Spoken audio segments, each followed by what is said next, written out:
오늘 주신 말씀 함께 교독합니다. 66절입니다. 베드로는 아랫뜰에 있더니 대제사장의 여종 하나가 와서 베드로가 불 쬐고 있는 것을 보고 주목하여 이르되, 베드로가 부인하여 이르되 나는 내가 말하는 것이 무엇인지 알지도 못하고 깨닫지도 못하겠노라 하며 앞뜰로 나갈새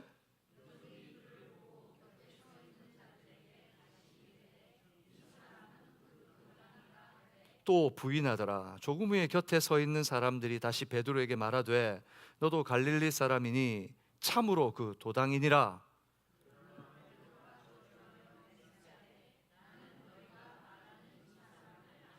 72절입니다.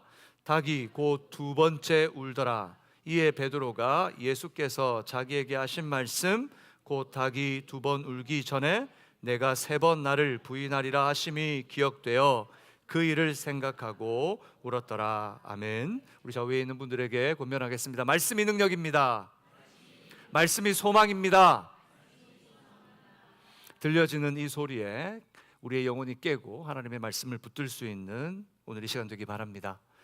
지난주 우리는 죽일 증거, 살릴 증거라는 제목으로 예수님께 붙잡혀 신문을 받으시는 현장에서 발견하는 메시지를 함께 나누었습니다. 변화와 변질 사이에서 머뭇거리고 있는 제자, 여전히 성장하지 못하고 있는 제자의 모습을 봅니다. 그리고 자신의 이익을 위해 죽일 증거를 찾는 변질된 백성들, 하나님 주신 사명이 있는 사명자들이 자기 이익을 찾기 위해 죽일 증거를 찾아 예수님을 몰아넣고 있습니다. 그럼에도 불구하고 거룩한 변화를 위해 끝까지 살릴 증거가 되시는 주님을 발견하게 됩니다. 우리가 지난주 말씀을 통해 변질된 무리는 나의 유익을 위해 죽일 증거를 지금도 찾고 있음을 발견합니다. 우리는 무리입니까? 제자입니까? 우리가 정말 주님의 제자라면 변화되는 제자는 예수님을 닮아 영혼을 살리기 위한 증거로 사는 자들이 되어야 합니다. 우리는 복음의 증인이 되어야 하는 자들입니다. 우리 방주 성교의 모든 성도들이 예수님의 제자로서 복음의 증인으로 사시는 여러분들 되시기를 주님의 이름으로 축복합니다.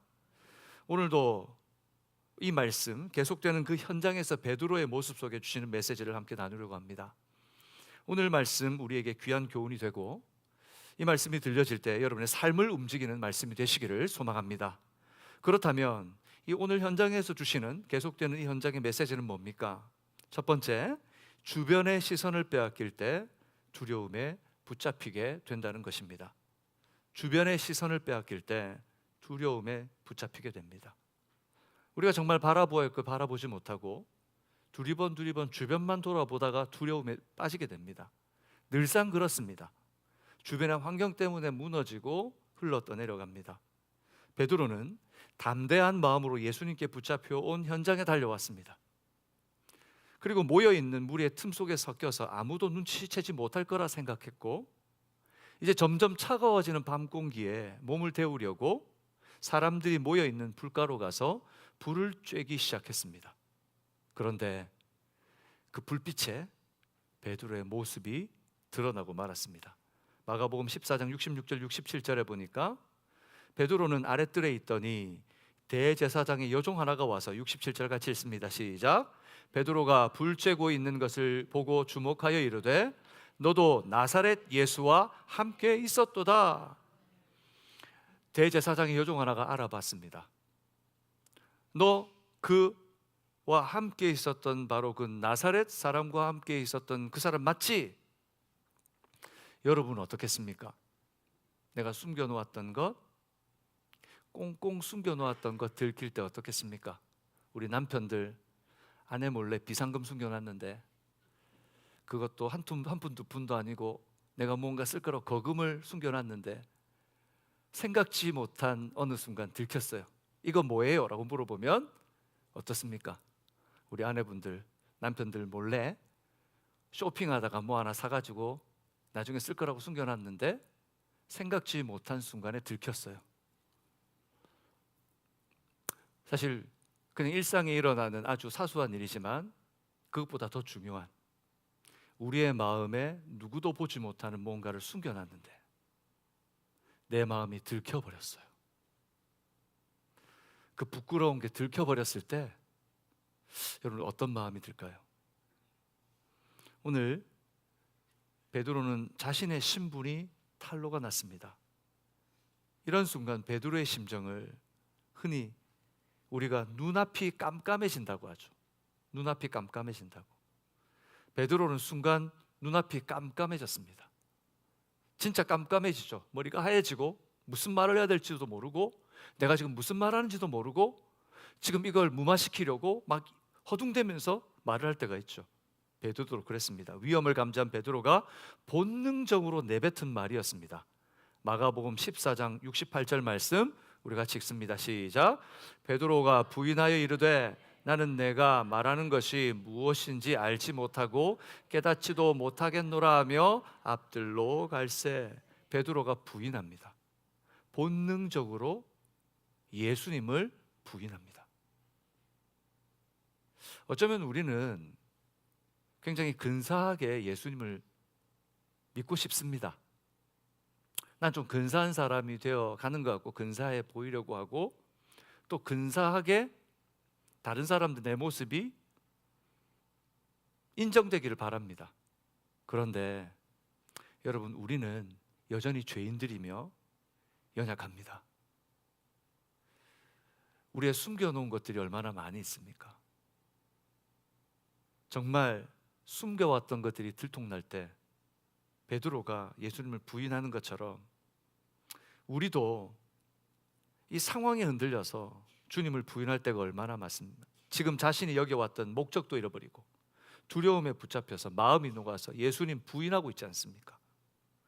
우리 삶을 살아가다가 갑작스럽게 닥친 어떤 일이 있으면 주님을 의지하고 주님을 바라보는 것이 아니고 상황에 붙들려서 그거 해결하고 이리저리 허둥대다가 사실은 다 잃어버리지 않습니까?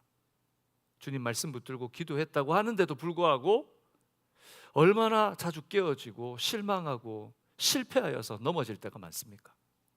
오늘 여기 여러분 예배하러 나왔지만 어떤 마음으로 나오셨습니까? 이번 한 주일 동안 정말 말씀 붙들고 주님만 의지하면서 어떤 순간에도 흔들리지 않고 오셨습니까? 베드로전서 5장 8절은 이야기합니다.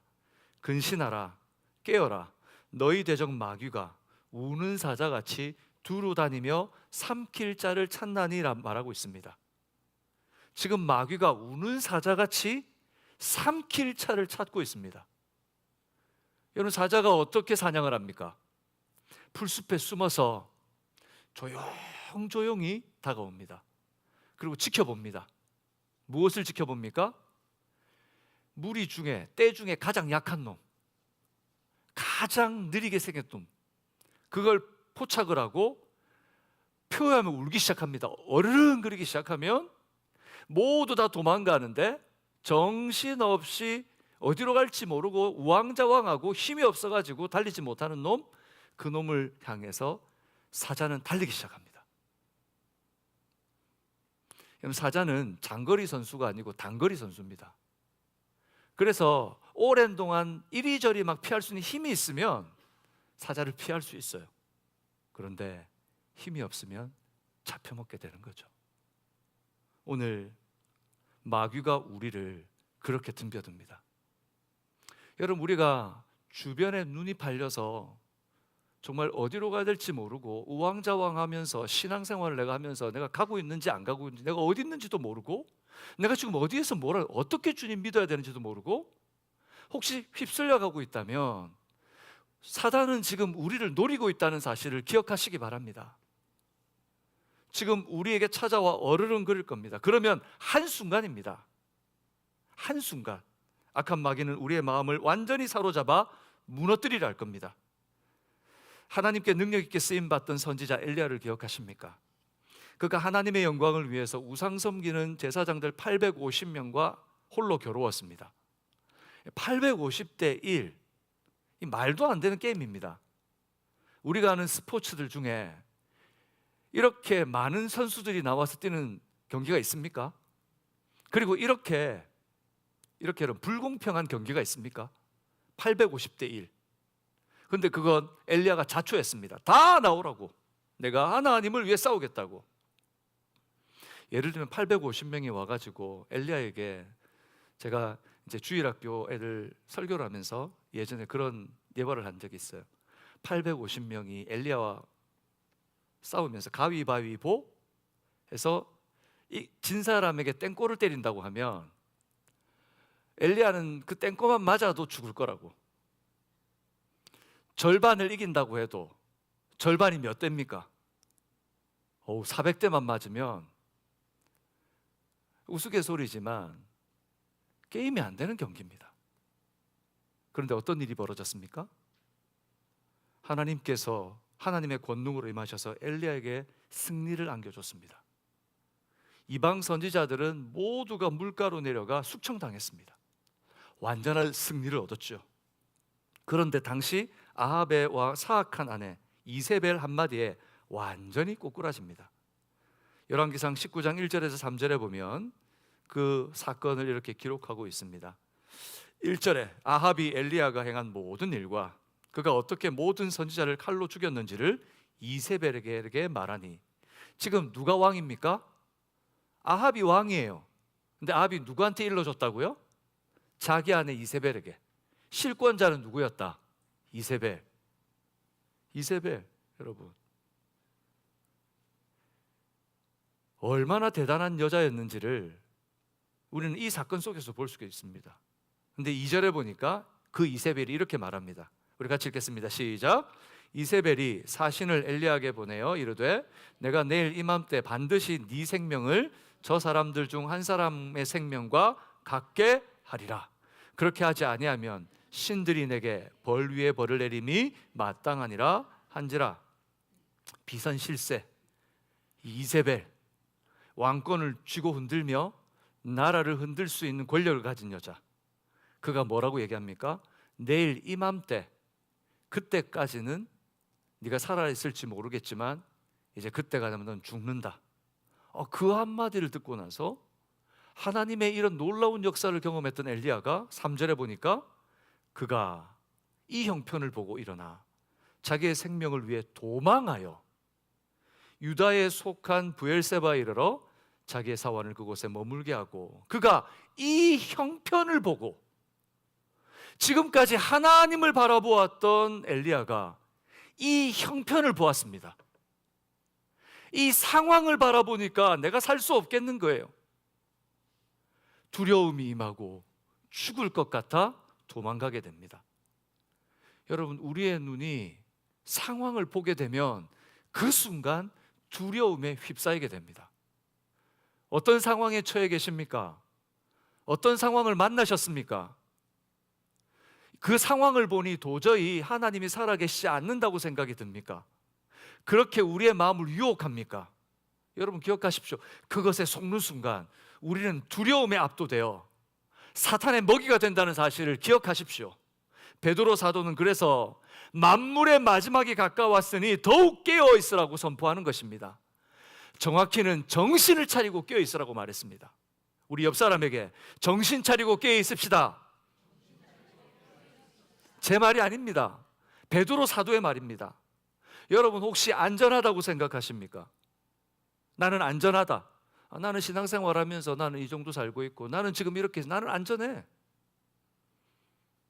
내 주변에 지금 내가 이 정도면 괜찮지, 혹시 이 정도는 괜찮겠지 하고 어림짐작을 하며 주님을 따르고 있지는 않습니다. 신앙생활하면서 나는 이 정도 이제 왔고 내가 이 정도 살아왔고 그리고 내가 이제 뭐 얼마나 남았다고, 또는 나는 힘이 있어, 난 아직 젊어, 언젠가, 혹시 그렇게 어림짐작하면서 주님 따르며 신앙생활하고 계십니까? 여러분 기억하십시오. 그러다가 큰 코 다칩니다. 그러다가 큰 코 다칩니다. 흔히 말하는 대로 인생 한 방입니다. 우리가 가지고 있는 물질 하루아침입니다. 여러분, 우리의 건강 하루아침입니다. 젊다고, 나는 좀 힘이 있다고, 나중을 기약할 수 있다고 교만입니다. 내 신앙생활을 하면서 나는 이 정도 신앙생활을 했으니까 나는 좀 그래도 열심히 했으니 나는 괜찮겠지, 사도 바울은 뭐라고 했습니까? 내가 완성된 것도 아니고 내가 온전해진 것도 아니고 지금도 내가 달려가노라. 그런데 우리가 뭐라고 여러분? 정말 우리가 그렇게 안심하고 있을 때입니까? 베드로가 예수님께는 얼마나 진심이었던 사람입니까? 다른 어떤 건 몰라도 한 가지는 성경에서 나타나는 베드로는 언제나 예수님께 진심이었습니다. 다른 사람도 아니라 자신은 주님 버리지 않겠다고, 다른 사람 다 주님 떠나도 나는 주님 버리지 않겠다고 그 말을 지키기 위해서 지금 호랑이 굴에 찾아 들어가서 예수님께 말했던 의를 지키려고 했던 의리 지키려고 의리에 살고 의리에 죽는 제자, 이 베드로 아니었습니까? 그러나 조금 전에 부인했을 뿐만 아니라 마가복음 14장 69절 70절에 보니까 이렇게 말합니다. 그 여종이 그를 보고 곁에 서 있는 자들에게 다시 이르되 이 사람이 그 도당이라 하되. 70절 읽을까요? 시작. 또 부인하더라.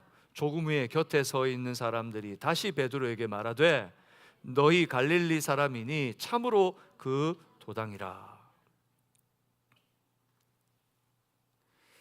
바로 그 순간 베드로는 자신이 무엇을 말할지조차 모를 정도로 두려움에 압도되어 버렸습니다. 조금 전에는 그 여자아이가 와가지고 너 제자 맞지라고 했는데 이제는 사람들이 몰려와서 지금 호랑이 굴에서 호랑이한테 잡아 먹일 지경인 거예요. 사람들이 몰려와가지고는 뭐라 그럽니까? 너 예수 제자 맞지? 하면서 사람들이 몰려들기 시작합니다. 여러분, 우리가 세상에서 예수 믿고 살다가 세상이 우리를 압도할 것 같은 그런 위협으로 달려들면 한두 사람이 나한테 무슨 애꼬지하거나 그러면은 그런 거 해결할 수 있겠지 생각하지만 세상의 힘을 가지고 우리를 압도하는 것처럼 달려들 때 우리가 정말 주님 붙들고 살아갑니까? 아니면은 무너집니까? 정말 끝까지 주님 붙들고 내가 타협하지 않고 예수님 믿고 살아갑니까? 주님 붙들려고 그 의리 지키려고 했던 베드로조차도 그 순간이 되니 압도되어서 14장 71절에 보니까 이렇게 말합니다. 같이 읽을까요? 그러나 베드로가 저주하며 맹세하되 나는 너희가 말하는 이 사람이 알지 못하노라. 베드로가 뭐합니까? 저주하고 맹세합니다. 지금 자기가 무슨 말하는지도 몰라요. 두려움에 휩싸여서는 자기가 지금 자기 입 밖으로 무엇을 내뱉는지 모를 정도로 주변을 바라보니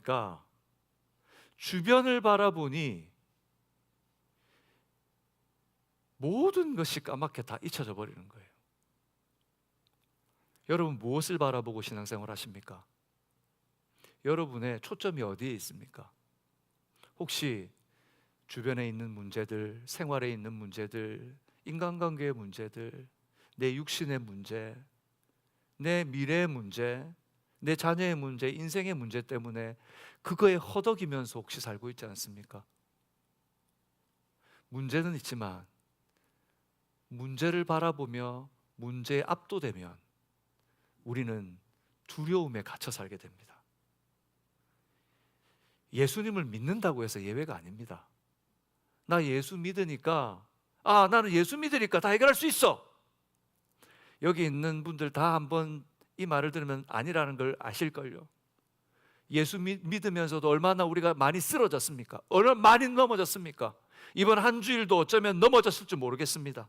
예수님께서도 경고했어요. 이미 마가복음 13장에서 제자들이 그 근사 성전을 보면서 예수님께 자랑했더니 예수님께서 뭐라고 그러셨습니까? 마가복음 13장 21절 22절 21절 같이 읽을까요? 그때에 어떤 사람이 너에게 말하되 보라 그리스도가 여기 있다, 보라 저기 있다 하여도 믿지 말라. 22절 거짓 그리스도들과 거짓 선지자들이 일어나서 이적과 기사를 행하여 할 수만 있으면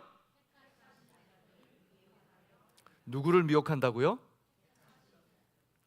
예수 안 믿는 사람 아니라 택하신 자들, 하나님이 창세전부터 택하셔서 구원받기로 한 사람일지라도 흔들어서 주님께 떨어뜨리려고 집중해서 우리를 공략할 겁니다.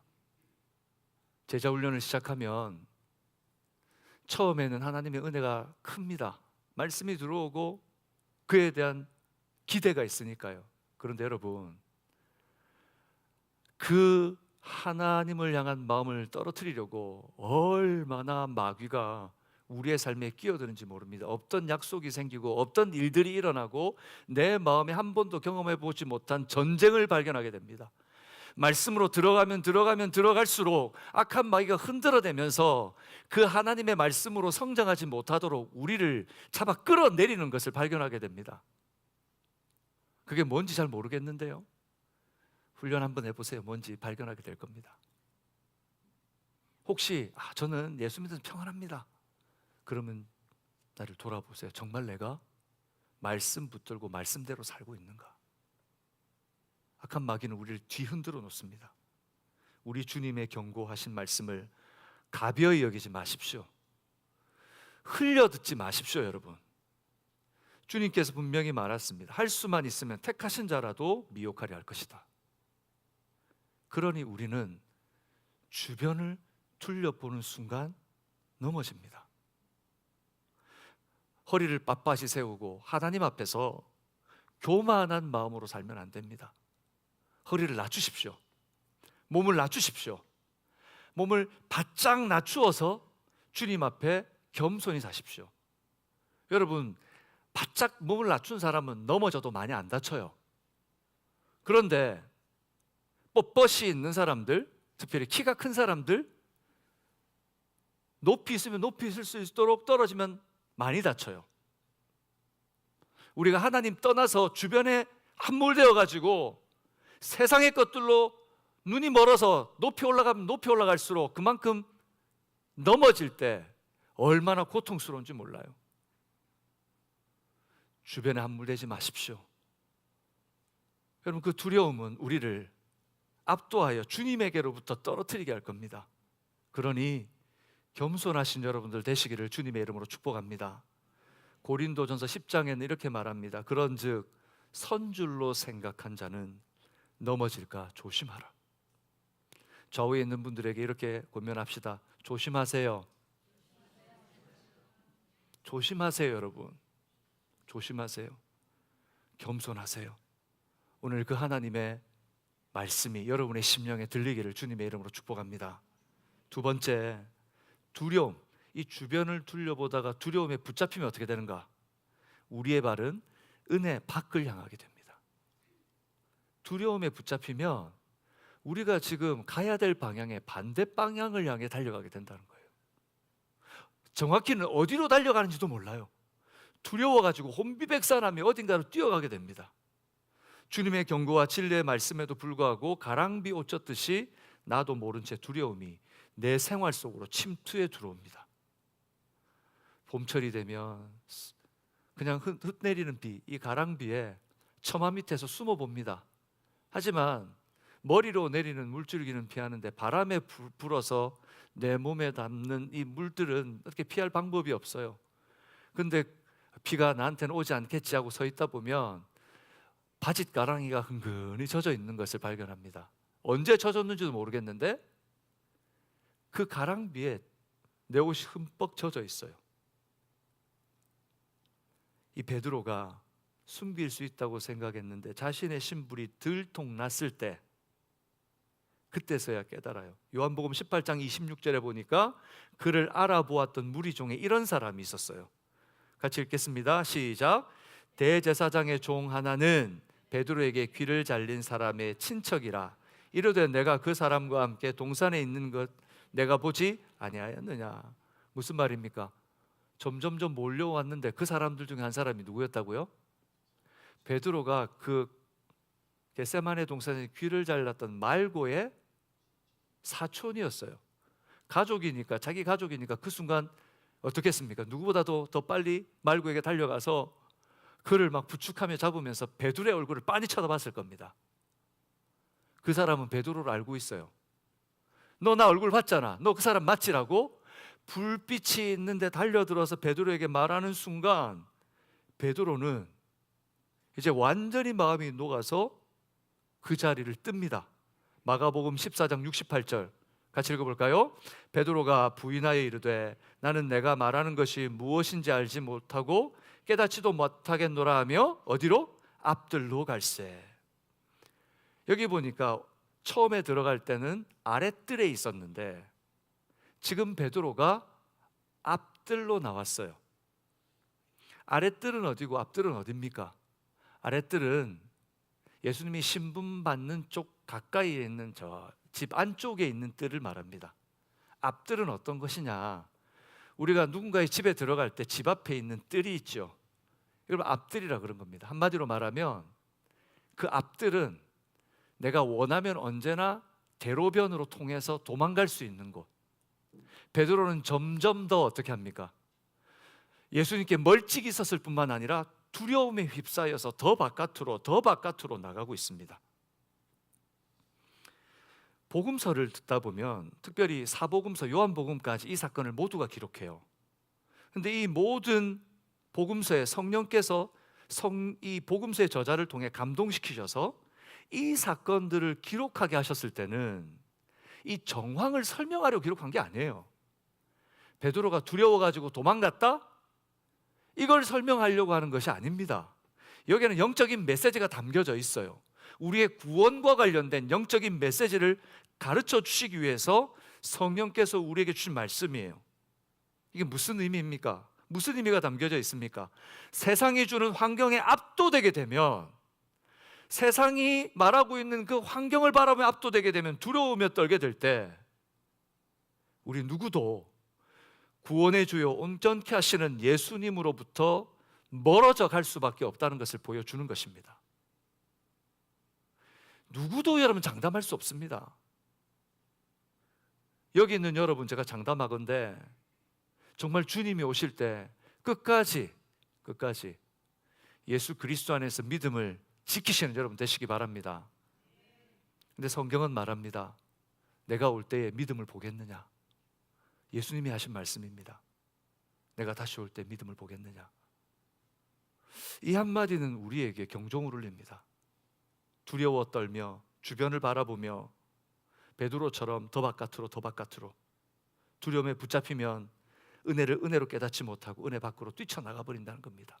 은혜고 뭐고 내가 지금 이게 바쁜데 이 문제 해결해야 되는데 그런 말 하지 마세요. 기도하세요. 지금 기도할 때입니까? 지금 이 문제부터 해결해야죠. 기도하라는 말도, 말씀을 붙들란 말도 상황과 두려움에 붙잡히면 들리지 않아요. 우리 모두는 그런 죄인들이라는 사실을 잊지 마시기 바랍니다. 나는 근사하고 나는 괜찮고 나는 성숙하고 이겨낼 수 있는 사람이다. 아니요. 우리 모두는 연약하고 질그릇 같은 사람들입니다. 베드로의 모습은 베드로가 연약해서가 아니라 바로 우리의 모습을 보여주는 거예요. 모세가 이스라엘 백성들을 이끌고 하나님의 임재가 있는 시내산으로 도착했을 때 하나님께서는 이스라엘 백성들을 맞아주십니다. 불과 구름과 화염과 그 캄캄한 흑암 중에 임하시는 하나님의 놀라운 임재로 하나님의 음성을 들려주시면서 하나님의 백성들을 맞아주십니다. 그리고 이제 너희가 내 백성이 되었으니 내가 너에게 법을 주겠다고 하시고 모세를 시내산으로 부르십니다. 모세에게 하나님께 십계명을 주고 계실 때에 갑자기 하나님께서 모세에게 산 밑으로 내려가라 하십니다. 이 백성이 부패하게 되었으니 빨리 내려가라 하시면서 내려보내십니다. 무슨 일이 일어난 걸까요? 출애굽기 32장 1절에서 4절까지는 이렇게 말합니다. 1절 제가 읽겠습니다. 백성이 모세가 산에서 내려옴이 더딤을 보고 모여 백성이 아론에게 이르러 말하되 일어나 우리를 위하여 우리를 인도할 신을 만들라. 이 모세 곧 우리를 애굽 땅에서 인도해낸 사람은 어찌 되었는지 알지 못함이니라. 모세가 올라갔는데 열흘이 되어도 20일이 되어도 한 달이 되어도 내려오지 않는 거예요. 백성이 밑에서 조바심을 내면서 이제 우리가 어떻게 되는 것이냐 두려움에 휩싸였어요. 그리고 백성들이 분노하기 시작했습니다. 날뛰기 시작했습니다. 2절에 보니까 같이 읽을까요? 아론이 그들에게 이르되 너희 아내와 자녀의 귀에서 금고리를 빼어 내게로 가져오라. 3절에 모든 백성이 그 귀에서 금고리를 빼어 아론에게 가져가매. 4절 읽겠습니다. 아론이 그의 손에서 금고리를 받아 부어서 조각칼로 새겨 송아지 형상을 만드니 그들이 말하되 이스라엘아 이는 너희를 애굽 땅에서 인도하여 낸 너희의 신이도라 하는지라. 지금 하나님의 임재 앞에 있으면서도 감히 하나님의 임재 앞에 있으면서도 인간이 지금 무엇을 하고 있습니까? 두려움에 휩싸여서 어디로 갈지 모르고 우상을 만들어서 섬기고 있는 모습을 보고 있는, 부패한 하나님의 백성의 모습을 보여주십니다. 모세가 급히 내려왔습니다. 받아든 십계명 돌판을 너무 화가 나서 밑으로 집어 던집니다. 내려가니 춤추고 난리가 난 거예요. 그래서 화가 나서 십계명을 집어 던지면서 어떻게 된 것이냐, 아론이 와서 얘기합니다. 백성들이 너무 화가 나서 나한테 달려오게 내가 이 금덩이들을 불에 집어 던졌다. 그랬더니 뭐가 튀어나왔다? 송아지가 튀어나왔다는 거예요. 여러분, 아론의 말이 아닙니다. 우리의 변명입니다. 주님께서 우리에게 너 왜 그랬니 물어보면 우리의 변명이 얼마나 궁색한지요. 내가 두려움에 휩싸여서 주님을 배신하고 주님의 말씀에 순종하지 않고 불순종하고 내가 선택해서 주님 아닌 다른 것을 붙들면서 얼마나 우리의 변명이 그럴싸하게 포장해서 주님을, 여러분, 우리 주님은 우리의 마음을 다 아십니다. 우리의 생각을 다 아십니다. 두려움에 휩싸이면 은혜 바깥으로 나가요. 여러분 어떠십니까? 주님이 말씀하시는 은혜를 쫓아 살고 계십니까? 아니면 하나님 저 이해 안 돼요. 하나님 저 모르겠어요. 하나님 왜게 제 이런 시련을 주시는 거예요? 그리고 하나님 말씀하셨다면 지켜야 되는데 왜 하나님 믿지 못하겠습니다. 그러며 상황과 주변에 압도되어서 주님을 뒤돌아 바깥 반대 방향으로 가고 있지 않습니까? 아니면 혹시 점점 뒷걸음질 치며 주님을 눈앞에 두고 점점 멀어지고 계시지 않습니까? 여러분 정말 주님의 말씀을 붙들고 주님과 함께 동행하고 계십니까? 언제부터인가 내 마음속에 말씀을 들어도 기쁘지 않고 찬양을 해도 감사가 없고 기도를 해도 이제 무엇을 기도해야 될지 기도의 목소리까지 잠겨버리지 않습니까? 눈물이 마르지 않으셨습니까? 십자가를 생각해도 내 마음에 가슴에 감동이 없고 부활의 소망이 들려도 더 이상 가슴이 떨리지 않는, 우리는 그렇게 생각합니다. 그렇게 주변에서 이야기합니다. 예수 믿고 오래 지내다 보면 너무 많이 들었어. 그런 생각이 안 나. 그렇게 말하는 사람 조심하십시오, 여러분. 그렇게 권면하시는 분 조심하셔야 합니다. 아닙니다. 하나님의 말씀이 우리 속에 들려오면 그 말씀 붙들고 매일매일 묵상하고 말씀 앞에 기도하면 그럴 수 없습니다. 혹시 그렇게 내가 누군가를 권면했다면 회개하셔야 됩니다. 하나님의 말씀이 우리에게 들려올 때 두려움이 사라지고 은혜가 임하는 줄로 믿습니다. 그러나 우리가 두려움에 휩싸여 있다면 하나님 반대 방향으로 나가고 있다는 거 잊지 마십시오. 왜 그렇게 됩니까? 늘 믿음의 초보에 머물러 살기 때문입니다. 10년 전에도 그 모습, 5년 전에도 그 모습, 3년 전에도 그 모습, 그러면서 이야기합니다. 나는 변함없이 예수님을 따르고 있어요. 변함없이 따르긴 따르죠. 변함없이 초등학생 같아요.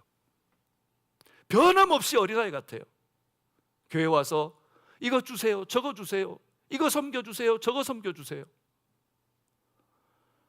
우리의 모습이 어떻습니까? 히브리서 6장 1절 2절을 이렇게 말합니다. 우리 같이 한번 읽겠습니다. 시작. 그러므로 우리가 그리스도의 도의 초보를 버리고 죽은 행실을 회개함과 하나님께 대한 신앙과 세례들과 안수와 죽은 자의 부활과 영원한 심판에 관한 교훈의 털을 다시 닦지 말고 어디로 나아가라? 완전한 대로 나아갈지니라. 여러분 이제 그만 초보를 버리고 정말 유치한 초보 수준의 신앙을 버리고 성장해서 하나님을 기쁘시게 하는 대로 나아가야 되지 않겠습니까? 베드로는 점점 주님께 두려워서 멀어지고 있습니다. 너무 안타깝습니다. 우리는 베드로의 그 다음 사건을 압니다. 하지만 그 당시 베드로의 심정은 어땠을까요? 베드로를 지켜보는 주변에 있는 기도하는 성도들이 있었다면 그들의 마음은 어땠을까요? 여러분, 두려움에 휩싸여 뒷걸음치지 마십시오. 이제 초보를 버리시고 두려움을 이길 수 있는 성숙한 그리스도인들 되시기를 주님의 이름으로 축복합니다. 훈련 받으십시오. 훈련 받으시고 결단하고 변화되셔야 합니다. 더 이상 물러서다가는 사단의 먹잇감이 됩니다. 여러분, 결단하셔야 합니다. 언제까지 하나님의 은혜로 붙들어 주시는 것만으로도 장담하지 마십시오. 오늘 우리를 부르시는 하나님의 음성이 여러분에게 들리기를 주님의 이름으로 축복합니다. 그럼 어떻게 해야 됩니까? 어떻게 성숙하고 어떻게 초보를 벗어버리고 성숙할 수 있습니까? 세 번째 메시지입니다. 같이 읽겠습니다. 시선을 주님께 향할 때 소망이 있습니다. 우리의 눈을 들어야 됩니다. 눈을 들어서 시선을 하늘로 향해야 됩니다. 눈을 들어야 됩니다. 주변의 상황에 마음이 완전히 녹아버려서 달아나듯 밖을 향해 발걸음을 옮기고 있던 베드로, 지금 무슨 생각을 하고 있는지 머리가 하얗습니다. 그냥 죽을 것 같아요. 죽을 것 같은 압도되는 현장에 그냥 달아나고 있어요. 아마 어떤 권면도 누가 뭐라고 해도 지금 이 상황에서 들리지 않고 그냥 빠져만 나가고 싶을 거예요. 혹시 여러분에게 그런 상황이 있습니까? 그냥 빠져만 나가고 싶으십니까? 다른 어떤 말도 들리지 않아요. 어떤 말도 들리지 않아요.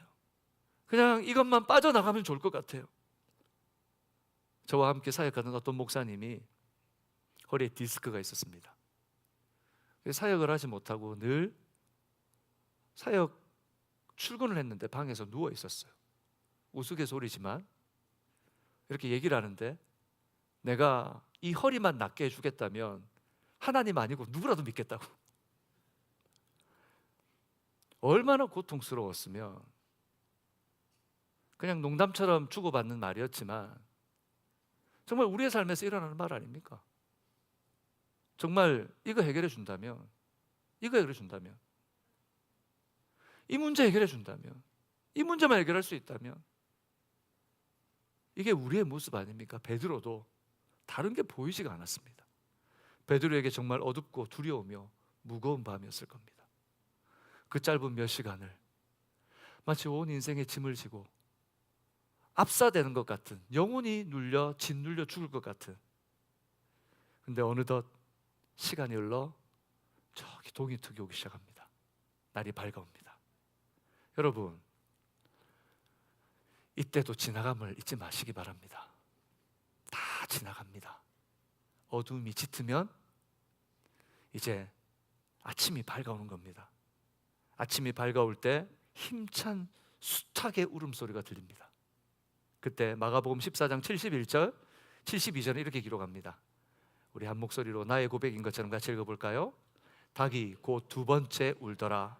이에 베드로가 예수께서 자기에게 하신 말씀, 곧 닭이 두 번 울기 전에 내가 세 번 나를 부인하리라 하심이 기억되어 그 일을 생각하고 울었더라. 베드로가 달아나다가 닭 울음소리를 듣고 주님의 말씀이 기억나서 통곡하며 울었다고 합니다.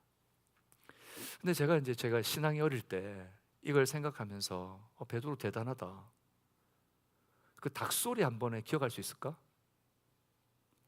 그런 의문이 제게 있었어요. 꼭 끼워 그랬다고 다 기억났다고? 정말 하나님의 은혜가 크다. 그런데 제가 궁금해서 성경을 계속 들여다보다가 그때 이제 같이 함께 말씀을 나누다가 형제들끼리 나누다가 찾은 구절이 있습니다. 그렇지. 그래서 베드로가 깨달은 거지.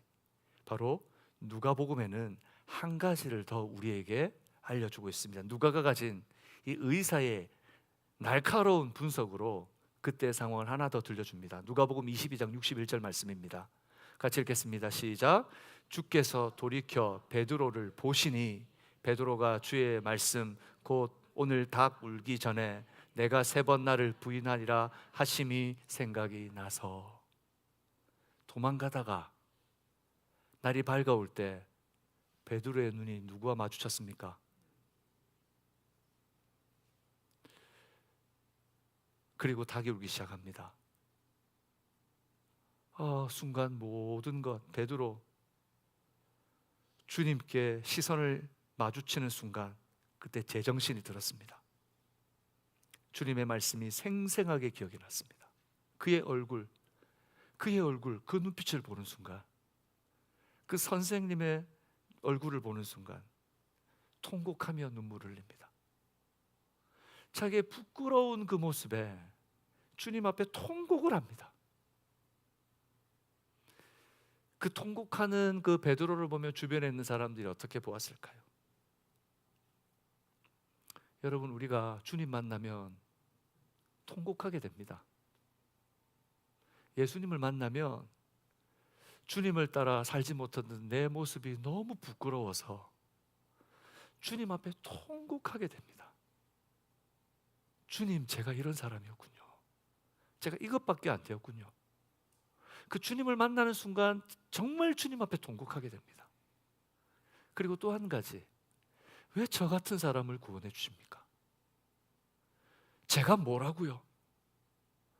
그 하나님의 은혜에 통곡하게 됩니다. 여러분, 주님 만나셔야 합니다. 기도에 눈물을 잃어버리셨습니까? 마음의 감동을 잃어버리셨습니까? 혹시 대충 믿어도 된다고 착각하고 계십니까? 그냥 내가 주님 앞에 뜨겁게 기도하지 않고 자리만 지키고 가도 된다고 우리의 마음속에 혹시 허락하는 부분이 있다면 우리는 이미 환경과 타협하고 두려움에 눌려 사는 인생들입니다. 사랑하는 여러분, 주님의 눈을 마주치는 순간 베드로는 참을 수가 없었습니다. 민수기 6장에 보면 하나님께서는 아론과 그의 아들들에게 제사장 직분을 주면서 백성들을 축복하도록 허락합니다. 제사장들만 줄 수 있는 축복권이었습니다. 이 축복권은 신약에 와서 한 분에게 허락되었습니다. 누구입니까? 예수 그리스도에게만 허락되었습니다. 예수님께서는 이 축복할 수 있는 권한을 바로 이 12사도들에게 허락하셨고, 12사도는 그들의 제자들에게, 그리고 시간이 지나 한 교회를 목회하는 목회자들에게 그 사도적 사명을 감당하기에 축복권이 주어졌습니다. 여러분, 그래서 예배가 끝나기 전에 자리 뜨지 마세요. 예배 끝나기 전에 자리 뜨지 마세요. 제가 축복하는 것 아니에요. 하나님께서 제게 목사로 안수하여 주신 그 권한으로 여러분을 하나님의 이름으로 축복하는 겁니다. 우리가 사람이 주는 축복으로 착각하고 마치 교회가 모이는 것이 사람들이 모인 어떤 집단의 모임으로 착각하는 경우가 많아요. 우리가 여기 모인 것은 예수 그리스도 이름으로 모였습니다. 믿으십니까? 이곳에 하나님이 충만하십니다. 믿으십니까? 그렇다면 사랑하는 여러분, 오늘 이 말씀을 잘 보십시오. 민수기 6장 24절에서 26절 같이 읽겠습니다. 시작.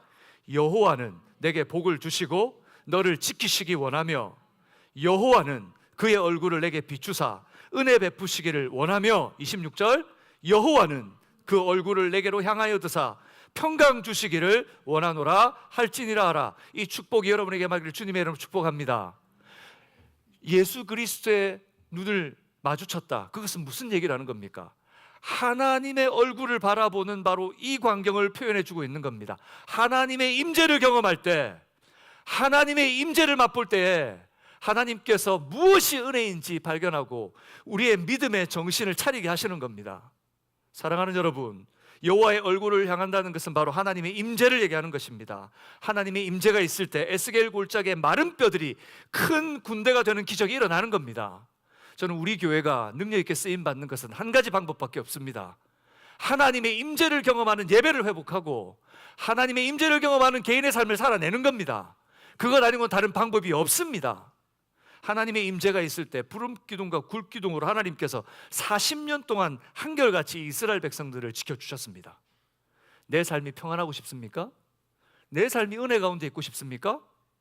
여러분, 하나님의 임재 아니면, 하나님의 동행하심이 아니면 불가능하다는 것을 기억하시기 바랍니다. 사모하십시오. 기도하십시오. 그래서 주일 예배를 지키기 위하여서 이 예배에 나와서 하나님의 임재를 기대하며 소망하는 마음으로 나오기 위해서는 일주일 동안 세상에 바쁘게 살아가다 토요 새벽 연합 예배 나와 기도하십시오. 기도하지 않고 예배를 온전히 드릴 수 있고 장담할 수 있습니까? 기도하지 않고 정말 여러분 영혼이 깨어서 하나님 앞에 예배하게 됩니까? 토요일 저녁까지 뭐 하게 됩니까? 기도하십시오. 이것은 저의 말이 아닙니다. 기도로 깨어있지 못하면 베드로 사도는 근신하고 정신을 차리고 깨어있으라 말했습니다. 우리가 더 원색적인 말을 합니다. 여러분, 우리가 깨어있어야 됩니다. 그리고 깨어있는 마음으로 주일 예배를 준비하십시오. 주일 예배 지각하지 마십시오. 여러분, 세상에 나가면 세상 사람들도 어떻게 삽니까? 세상 사람들이 중요한 자리 지각하는 거 보시, 지각하면 어떻게 됩니까? 근데 우리가 거룩하신 하나님을 만나는 임재의 장소로 나오는데 예배 시간 지켜야 합니다. 어떤 분들은 꼭 보면 참 희한해요. 5분씩 지각을 해요. 근데 예배 시간을 바꿨어요. 5분씩 지각을 해서 5분을 바꿨어요. 그럼 어떻게 할까요? 5분을 지각해요. 무슨 말입니까? 습관입니다. 습관은 어디부터 나옵니까? 마음으로부터 나옵니다. 우리의 마음을 주변을 돌아보고 두려움에 붙들려서 하나님 아닌 다른 곳으로 흘러가는데도 내가 붙들지 않고 그 두려움에 그것을 끌어당겨서 변화시킬 생각을 하고 내버려 두면 우리는 그런 삶 살 수밖에 없는 인생들이라는 걸 잊지 마셔야 된다는 거예요. 나의 시선을 주님께 향할 때, 하나님의 임재 안에 있을 때 우리는 바울의 고백처럼 내게 능력 주시는 자 안에서 모든 것을 할 수 있는 일체의 비결을 발견하게 되는 겁니다. 시편 기자는 이렇게 고백합니다. 시편 3편 2절에 많은 사람이 나를 대적하여 말하기를 그는 하나님께 구원받지 못한다 하나이다. 야, 너 하나님 구원 안 해줘. 마치 베드로에서 한 것 같습니다. 많은 사람이 둘러싸여서 모든 사람이 자기를 죽일 듯이 덤벼듭니다. 압도되어 있습니다.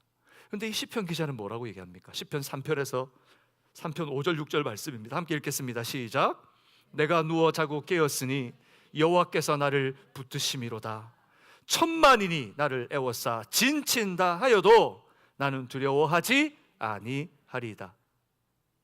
10사람 100사람이 아니라 천만인이 나를 둘러 진쳐봐라. 하나님이 나를 붙드시고 있음을 내가 바라보고 신뢰한다. 누구도 나를 해할 수 없다고 그의 입으로 고백하고 있습니다. 저는 이 고백이 우리 방주 선교교회 모든 성도님들의 고백이기를 소망합니다. 주님께 시선을 두십시오. 주님의 임재를 누리며 사십시오. 그러면 이 모든 것으로부터 자유케 하시는 하나님의 은혜를 만날 줄로 믿습니다. 말씀을 맺겠습니다. 여러분, 주변의 시선을 빼앗길 때 우리가 두려움에 붙잡히게 됩니다. 큰 것 아닙니다. 두리번 하지 마십시오. 신앙생활 할 때 이리로 갈까 저리로 갈까, 훈련 받을까 안 받을까, 말씀 읽을까 안 읽을까 두리번거리지 마세요. 결정해야 될 순간이 오면 훈련 받아야지, 말씀 읽어야지, 기도해야지. 마음을 주시면 결단하세요. 할렐루야. 우리 좌우에 있는 분들에게 시선을 빼앗기지 맙시다. 좌우에 있는 분들에게 다시 한번 시선을 빼앗기지 맙시다. 더 원색적인 말로 한눈 팔지 마세요. 그렇습니다. 그러면 두려움에 붙잡히지 않게 됩니다. 하지만 두려움에 붙잡히기 때문에 여러분 기억하십시오. 증거가 있습니다. 난 두려움에 붙잡혔다. 은혜 반대 방향으로 갑니다. 그것이 바로 두려움에 붙잡힌 증거입니다. 그러니 여러분, 그때는 어떻게 해야 됩니까? 시선을 주님께 맞추십시오. 힘들지만 시선을 주님께 맞추십시오. 말씀 속으로 나아가 말씀 앞에 엎드리십시오. 주님 앞에 몸부림치며 기도하십시오. 나의 시선이 주님을 향할 때, 주님의 임재 안에 있을 때 두려움을 이기고 승리하게 하실 것을 저는 믿습니다. 여러분의 삶의 현장마다 그 주님을 누리시기를 주님의 이름으로 축복합니다.